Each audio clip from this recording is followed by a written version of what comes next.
Umalbang ilang kaanak ng mga batang namatay dahil umano sa bakunang Dengvaxia matapos bawi ng Department of Justice ang kaso laban sa mga nanguna sa vaccination program. May unang balita si Salima Refran. Gobyerno ang may kasalanan po nito eh. Kung hindi naman sila nagkamali, pupunta ba kami dito sa harapan nyo? Napasugod sa Department of Justice ang mga magulang at mga kaanak ng mga batang namatay dahil umano sa Dengvaxia nang mabalita ang iniatras ng DOJ ang 78 kaso ng reckless imprudence resulting in homicide laban kina dating Health Secretary at ngayon Iloilo Representative Janet Garin at dalawang iba pa. Gusto ko po makamit ang hustisya. Sana naman, Sekretary, maawa naman po kayo sa amin. Katulad ko po na walang consent. May mga magulang po yung mga anak na pinatay ng gobyerno.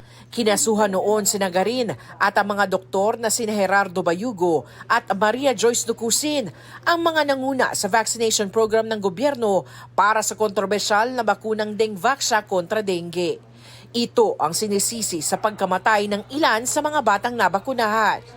Pero matapos i-review ng DOJ ang kaso, sinabi ni Justice Secretary Jesus Crispin Remulla sa resolusyon na walang nakitang prima facie case with reasonable certainty of conviction o matibay na ebidensya laban sa kanila. Wala rin daw nakitang kawalan ng pag-iingat sa sinunod na proseso ng mga respondent. Dagdag pa ni Remulla sa kawalan ng malicious intent ng mga respondent, hindi sila pwedeng panagutin para sa umano'y pakikipagsabwatan at pag-aalyansa para maisagawa ang reckless imprudence. Bumase rin ang resolusyon sa mga pag-aaral ng World Health Organization at iba pang eksperto. Malayo ang koneksyon doon sa resultang pagkamatay ng mga bata. No? It's very unfortunate really. Pero ang problema doon ay kailangan mong i-connecta pa din. Was this act or omission the one that resulted to the death or to the injury? That's the first basic question in all criminal prosecution. And unfortunately, we were not able to see that after a closer review. Ang mga kaanak ng mga biktima umano ng Dengvaxia nagsusumamo kay Remulla na ituloy ang kaso. Maawa na po kayo, ipahintulutan nyo po na maipakita namin, makamit namin ang hustisya. The remedy may not be criminal. There could be claims of civil damages kung kanino man. We don't want to speculate, but that's the challenge for their lawyers to craft a legal strategy that may afford them some help and some succor, some kind of assistance dyan para sa compensation naman sa lahat ng paghihirap nila.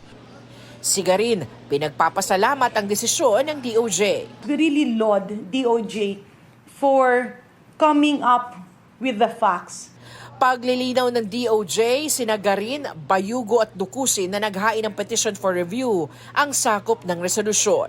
Pero pwede ring magpetisyon ng ibang akusado. Isasalang rin sa review ang iba pang konektadong mga kaso at reklamo. Ito ang unang balita sa Salima Refran para sa GMA Integrated News.